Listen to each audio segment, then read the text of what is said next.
Imagine a silent practice room lit by a single desk lamp. A violin rests on its stand.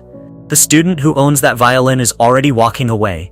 You just met Lara N. At the Berlin Conservatory, she logs barely 90 minutes of practice a day, while her classmates grind through 4-hour marathons. 3 semesters later, Lara wins the Paganini Scholarship. Top technical score, flawless intonation. How? She mastered the paradox of less is more. Most of us still chant the 10,000-hour rule. We picture greatness as a mountain of sweat. But the original study behind that catchphrase shows something surprising. Elite musicians practiced less after age 20. They switched from non-stop grinding to short, rhythmic cycles of work and rest. Winter 2019. Lara fractures her thumb on black ice. Doctors limit her to 15-minute sessions, then mandatory rest. Unable to bow for hours, she experiments, visualizing finger positions, hearing the concerto in her mind, and lying perfectly still while replaying difficult bars. When the cast comes off, her audition shocks the faculty. Her tone is cleaner, her timing sharper. Neuroscientists scan her brain and spot it. Motor pathways strengthen during the enforced pauses, not during the repetitions. Harvard researchers confirm the pattern.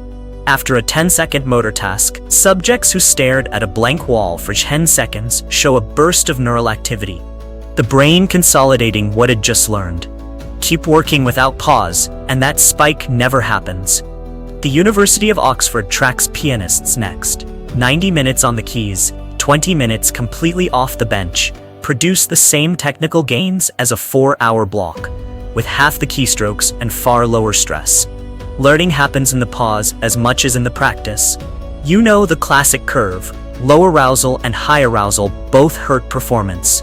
The sweet spot sits in the middle. Long sessions push us into fatigue. Short cycles pull us back to the peak again and again, like coasting down a series of gentle hills instead of one brutal climb. This is not new. In 1889, violin legend Pablo de Sarasate said, "I never play more than 2 hours a day. The rest of the time, I think." Pianist Anton Rubinstein echoed him. "If I practiced all day, I would play worse." They sensed what our scanners now prove. Psychologist Mika Zhou calls it practice addiction. Grinding feels safe. Muscles ache, hours accumulate, and we mistake that pain for progress. But mastery counts results, not hours. Lara starts tracking her 4th semester.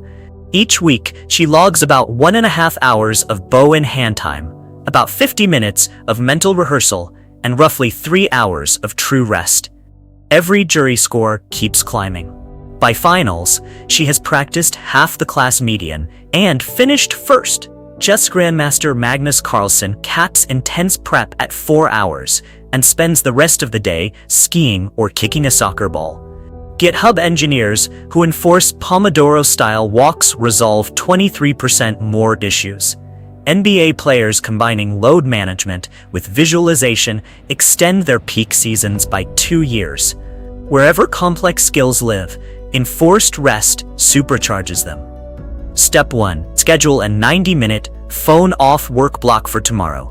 Step 2. When the timer ends, stop completely for 20 minutes. No podcasts, no scrolling, just water, a window, and quiet. Step 3. At minute 15 of that rest, close your eyes and replay the hardest mistake you made. But imagine performing it perfectly. Run at most 3 cycles a day for 1 week. Then compare your results to any previous high-volume week. Most people gain 10% skill in half the effort. Worried you'll fall behind people who grind longer? 1 mission, 1 cycle, then rest. Run the experiment for 7 days.